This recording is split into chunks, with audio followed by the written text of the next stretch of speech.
success, broken into a couple different areas that we'll talk about. We've got our advocate and support organization reporting to the CEO, and then we have a lot of the account management functions for our smaller organizations in our sales teams themselves. But at the high level, it is really about what is the customer life cycle. And at Zendesk, we're all about beautifully simple. And so we like to think about learn, launch, and love. We have 40,000 customers worldwide in 140 countries. So this makes a very diverse set of customer base. We have, if you go to our website, you can see our pricing. We have customers who pay $1 a month to those that pay a lot more than that. And it brings in a lot of unique circumstances for how we support those customers. Most all of the customers start with a trial. So at Zendesk, customer success actually starts up at the very top of the stream in product itself. And we really like to think of it as outcome as a service, where it's not just the product we're providing, but it's how do you use the product in an easy-to-use way that allows adoption to happen very fast, because we can't put enough people on 40,000 customers and 95,000 trials a year. As they move through this and they sign up, we move into launch, and we start thinking about different ways to scale the organization. Self-service, so all the traditional online methods. We then move into a one-to-many approach, which I'll talk about in our launch guidance, or then into our high-touch client success, more traditional customer success executive. And then love is really about how we infuse our data and benchmarking into the product that allows customers to understand usage, understand trends, and then adjust their business based on that. But for us, it's really about the relationship. And so we like to share a little video about relationships. If it'll go. It might not go. No? Okay.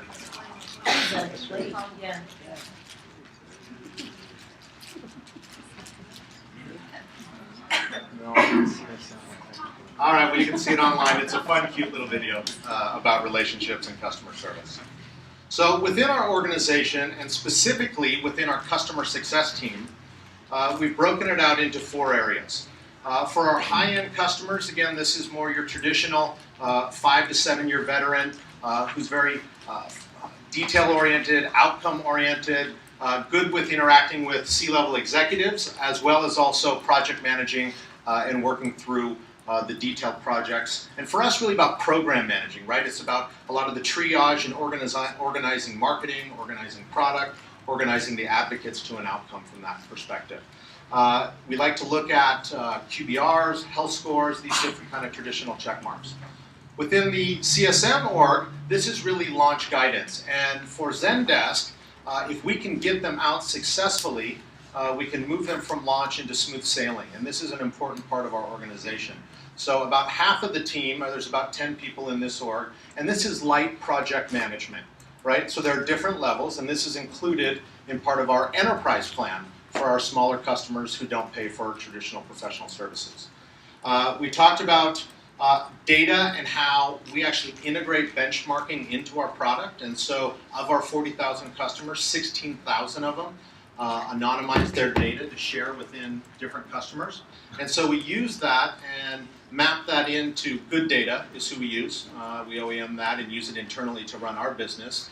And so our account managers can see how much they're licensed for, how much total usage, how much power users are, and then see those trends to look at that. We also do a lot of benchmarking to say, so for example, we provide knowledge base and self-service in communities.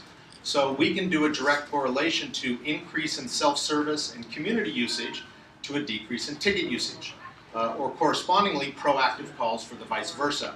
We can see their ticket volume go through the roof, self-service goes down, our account managers and customer success executives can see we've probably got a hole of content in the knowledge base. So we use this type of data in order to drive that.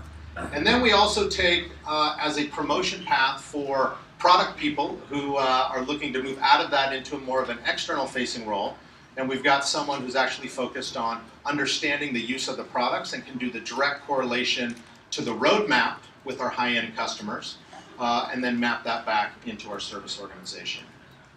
So we really think about building success, growing success, and evolving. And you may be at different stages in this journey.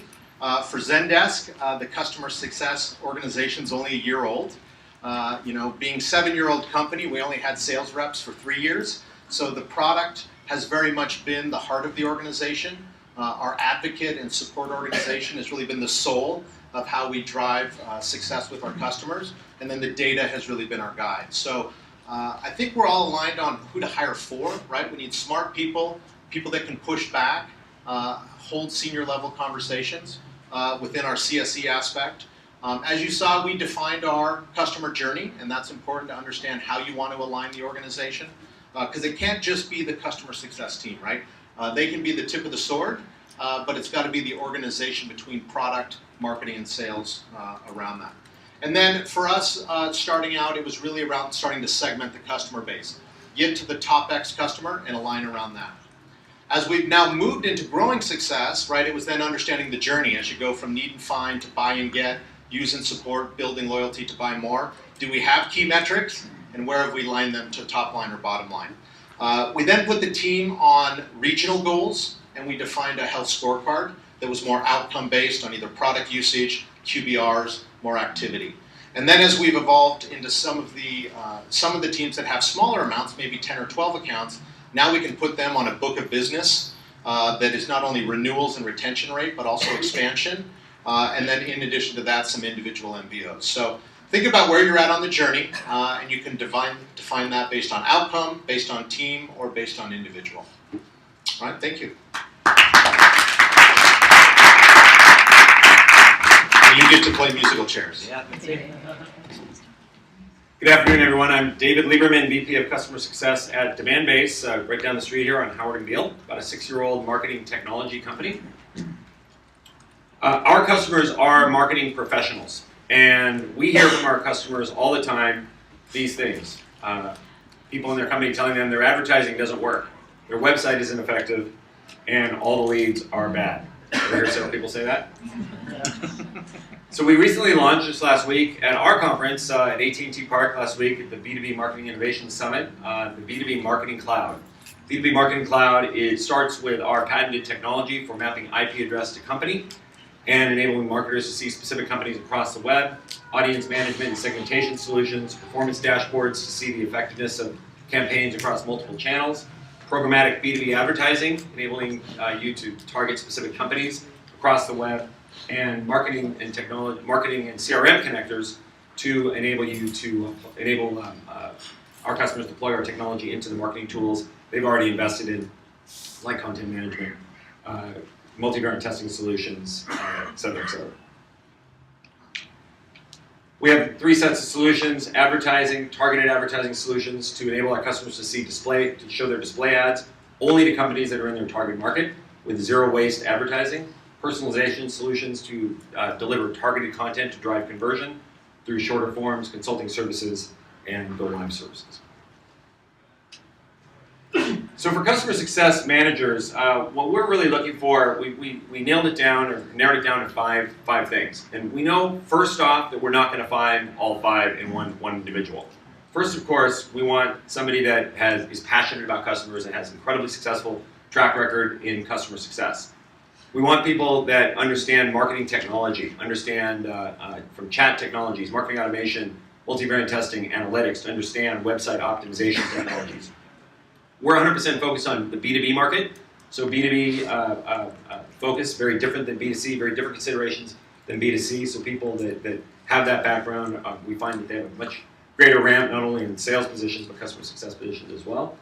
Somebody that has a sales background or performance against quantitative metrics we find very helpful, that they're always driving towards quantitative goals, and of course, a strong cultural fit in the organization. We take a very strong approach to the internal vetting process. We have a very strong employee referral program, $5,000 to employees to refer successfully hired candidates. Obviously, much better than somebody who comes across from a resume or a recruiter, even our own internal recruiter. If somebody that we know has worked with that individual in the past, we've hired lots of people in the organization from the current team. We hire in terms of recruiting. We have different people focus on different things: technical skills, cultural skill, cultural fit, customer success experience, quantitative metrics. Different people on the interview team hiring for different things or testing for different things. We always debrief at the end of the day when everything's fresh and everything's right there, rather than wait to a Monday. That's why we, especially if we interview on a Friday, you don't want to wait till Monday to get people's feedback. You want to get it right there. And I think, Carrie, you were saying the process you go through. For us, we have a very strong focus on everybody being super excited. It's almost like the day you get married. You're most in love with the person on the day that you want to hire, want to offer them a job. So we have a strong hire, and pass rating that everybody gives the candidate. We want to hire all strong hires, right? Even if somebody's only just a hire. I actually got this from my days at Yahoo, where we had this system: strong hire, pass. If somebody gets a hire, there are 2 people and a strong hire to 1 person, we won't hire them. Everybody has to be super excited and know that person's going to add value quickly. We're a small company, like a lot of organizations here as well. We don't have the resources and the training to bring people to speed. We need people that can hit the ground running very quickly. Customer success managers need to sell, and we really need to focus on people that understand selling. I know I've heard a lot that customer success managers don't sell. They're not sellers. They are sellers. Time to value, time to live. People need to be selling the value every single day of what we deliver and what we bring. We have about a 60-40 total package compensation between MBO and salary and MBO. And of the MBO, 50% of the compensation is based on hitting their renewal number. 30% is hitting their upsell number. We have every CSM achieving a total of 106% of their total avail in any given quarter. And then 20% is based on MBO, which is largely a team goal. It's either focused on time to value metrics, time to live metrics, customer advocacy, trust radius reviews, customer commitment to case studies, speaking at conferences, et cetera, et cetera. And that's it. Thanks.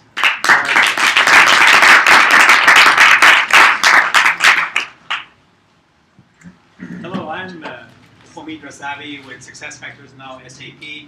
I'll probably be fast forwarding to a company now that is over $1 billion in revenue in cloud assets. So SAP Cloud has been formed by SAP itself and acquisitions through Ariba and SuccessFactors, the company I came from.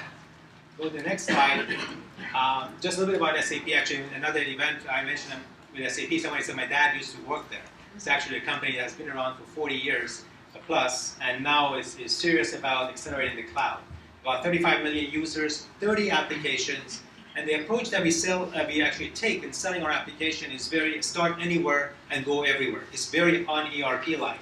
And our largest customer has 2 million users, and we are at 1.1 billion euro or 1.5 billion run rate. That necessitates that you actually have a very strong discipline of renewal. Renewal is not for everyone, so we have actually a separate organization that just does the renewal.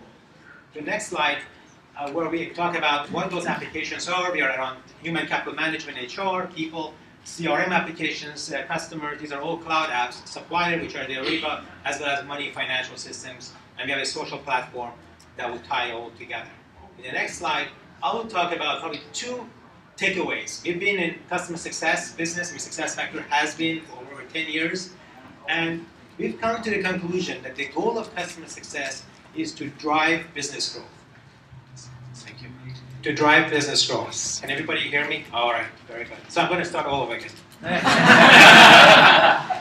thought it was recorded, no? Okay. So, I mean, many people say, we keep customer happy, improve the NPS, even support business growth. No, this is really about customer success driving business growth. And I would actually hope that one of the points that I will send across through these 5 minutes is exactly that. The next point is that about 4 years ago, we realized that we need to monetize success. And we created what we call platinum and also premium success programs that are very designed to have sustained business growth. So it was not just about growing the business, but actually having a revenue engine that customer success can actually invest in itself. Now we are at the point that accounts do not get customer success managers if they're not in a premium program. We have all the automated programs. We have a one-to-many community. That's for the standard customers. Only customers who are on the monetized program, platinum and premium, they do get assigned customer success manager. The next slide, which is really, I'm going to talk about the land, expand, and network. These are 3 growth strategies that are very important for any cloud companies. And these are 3 selling motions. And the horizontal have the time, and the vertical have the customer value. If you click, obviously, our number 1 objective is to land more customers faster.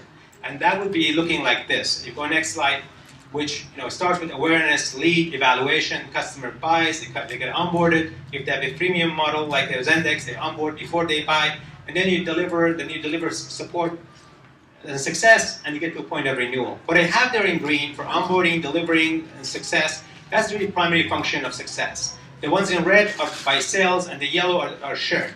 So that's the number 1 selling motion. Number 2 selling motion is expand.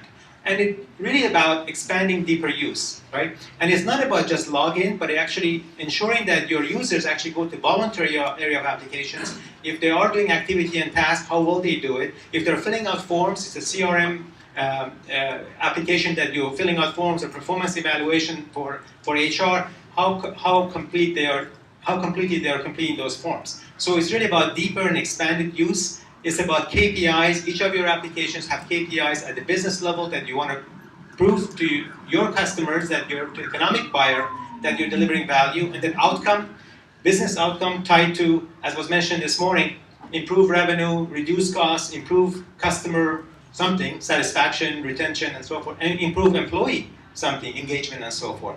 And then upsell and cross-sell, which also customer success takes a role. The 3rd selling motion, and this is what I'm also very excited about, and I do believe that customer success has a role, but actually you allow for customer interaction. You let customers build a community. Hopefully you actually create a community for them. You don't own it, but you will catalyze it.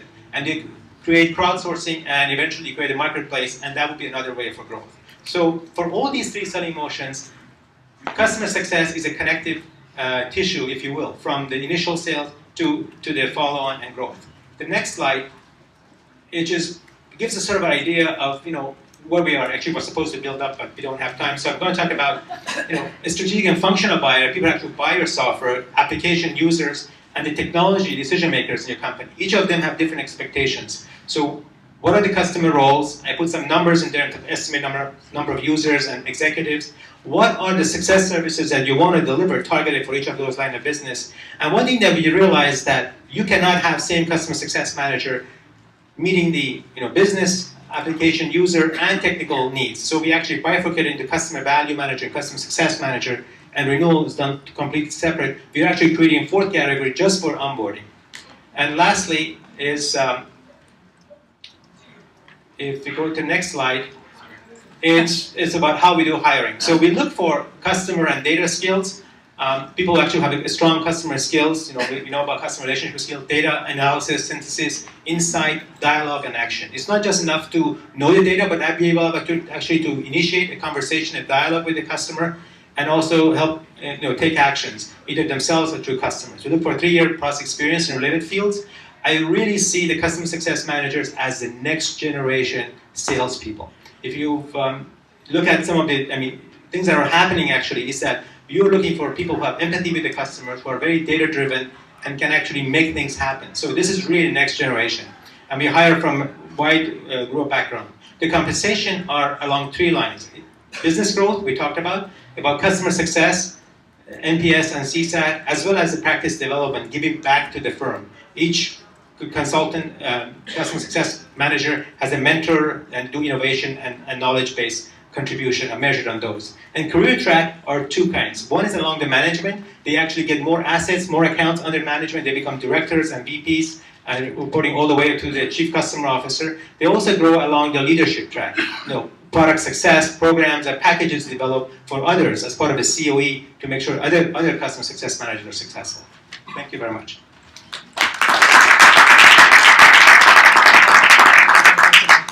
So as you can see, we have a pretty robust panel and some synergy amongst the panel, but different ways of approaching it.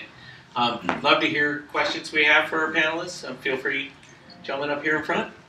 Yeah, this is a question probably mostly geared towards Marcus. The company I work for, similar free trial base, lower average sell price, like $40 a month, north of 100,000 paying customers. So obviously the enterprise kind of high touch model doesn't work for us. So wondering any insights or initiatives you've had at Zendesk to decrease churn in your category that's in the kind of lower subscription models, or anything to increase trial conversions in that same kind of cohort? Yeah, so question is, lots of customers, lower paying, but how do you scale that without high human touch? Yes. We have a combination, like I said, it does start in the product, so built in is a getting started guide, and we constantly monitor that usage.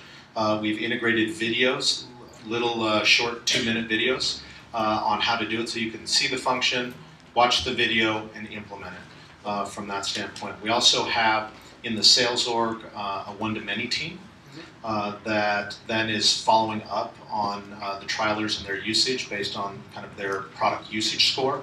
And then we have lots of webinars that are happening kind of, whether it's the daily demo on certain feature sets or whether it's additional usage around that.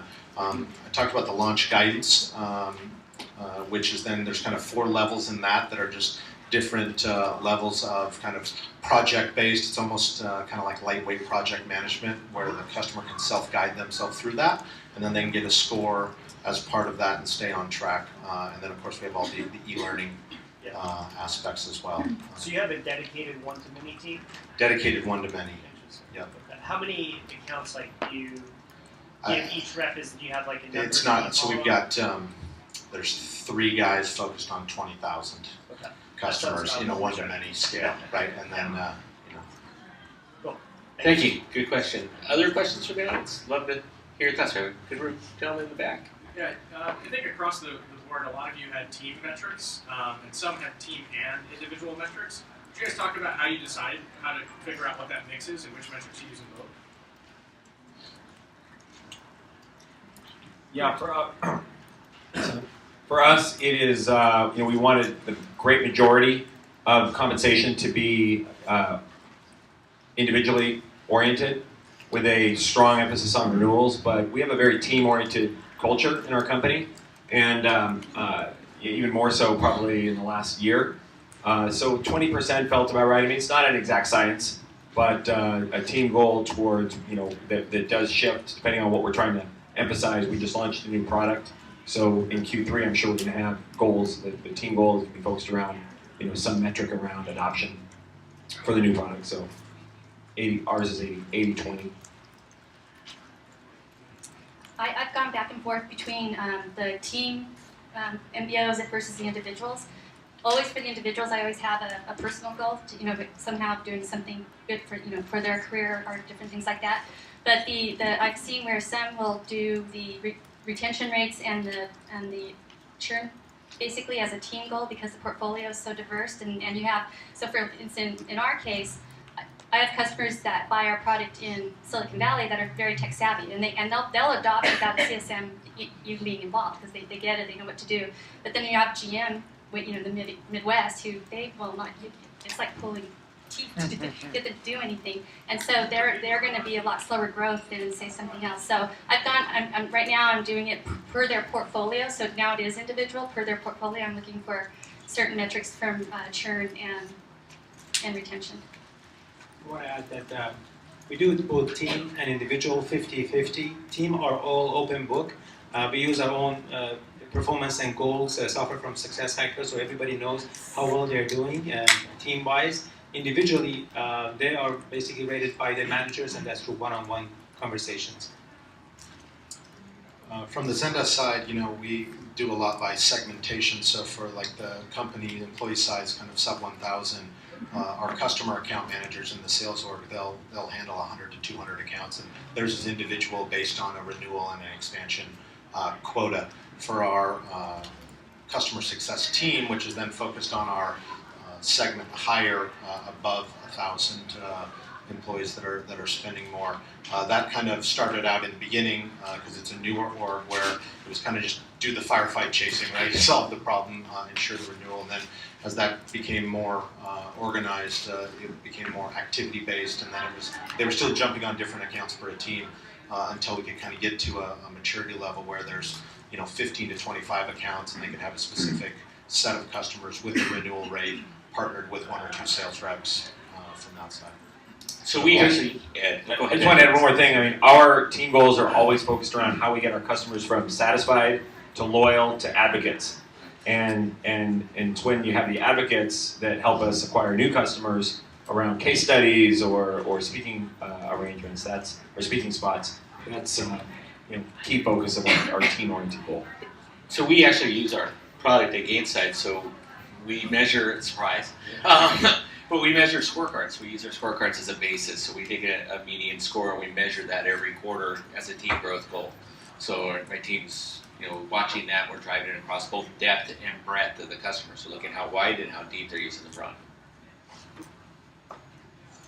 There was another question over here that I didn't get to. I thought I saw somebody raising their hand. Go ahead.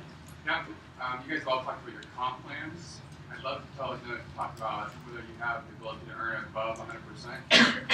Give your 80-20 breakouts and various ways to pay that between the individual team. But there's the sales positioning, right? They have a high commission base, ability to earn way above quota, above their target compensation.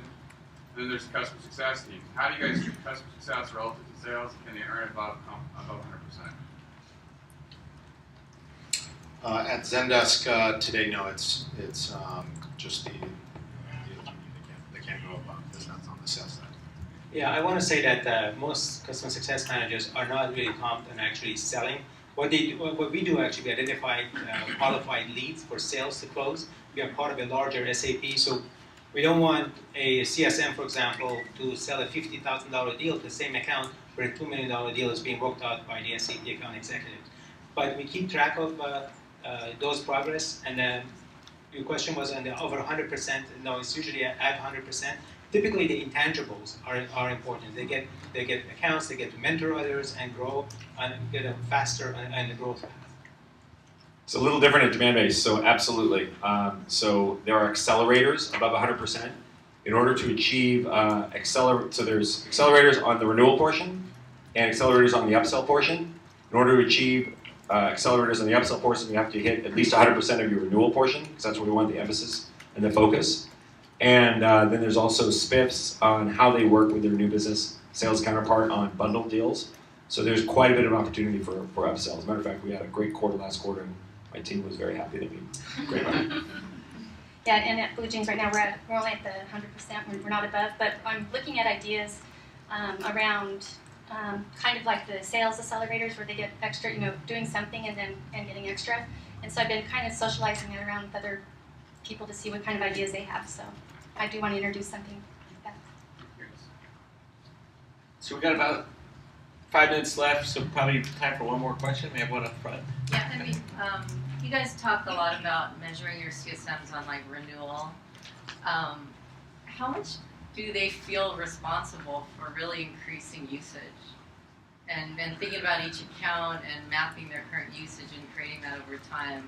Because, I mean, we do a lot of renewals based on customers just loving us, but they're really not getting value. And over time, if you lose a sponsor, that really hurts the business. So what's your perspective? It's a great question. So with us, with DemandBase, we're not a per user model, but we really focus on value that the customer is getting, the time to value and quantifying it, increase in conversion rates, increase in form fills, whatever it might be, increase in engagement of a customer, of a target account. But we really focus on driving that whole process and making sure that these guys are understanding quantitatively time to value and then doing a much better job marketing to our customers. So for example, on-site QBRs, extracting the kind of the clear wins and marketing to a wider audience at the company. So we don't have the customers gone dark. Yeah. So we only have one customer. That whole thing, have 3 contacts at 3 different levels is what we talk about all the time. And so we need to do, and we're implementing a lot more programs to really market to a wide variety of people beyond just our day-to-day contacts.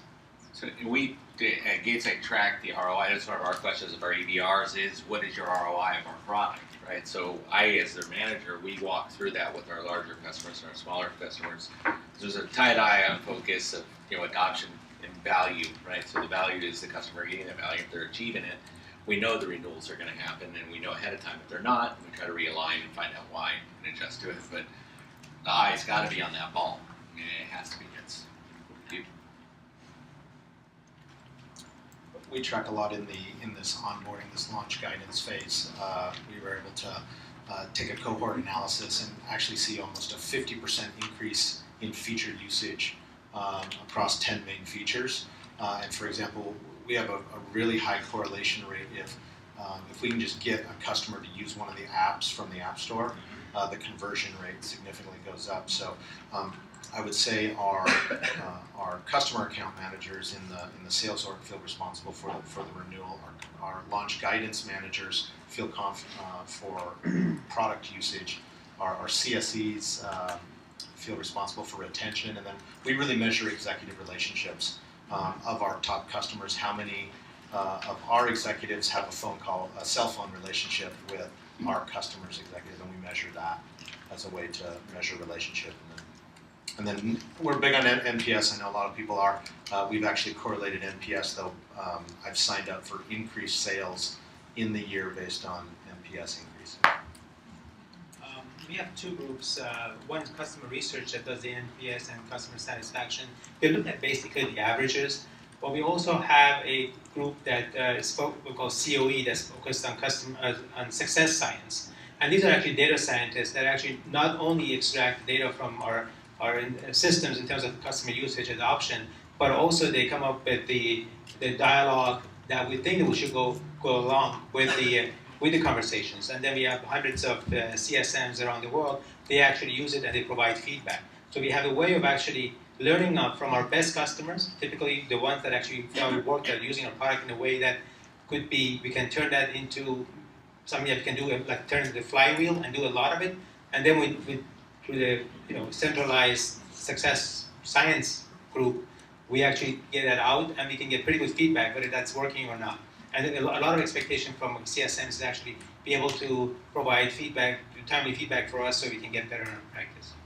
Yeah, so we do engagement activities, and we track those engagement activities, and we had a data scientist at Labs, and so we're looking for one. You guys know anyone? But he did the same thing, as being able to take those engagement activities and figure out which ones actually led for higher growth into the more, getting more adoption within the group. And so then part of the MBOs, as you saw, that I had engagement activities as part of that, because we know certain engagement activities are going to increase the growth in the accounts. Well, we got done on time, which is good. I appreciate all the good questions, and I thank you all for joining our session and hopefully giving you enough time to get some. Thank you.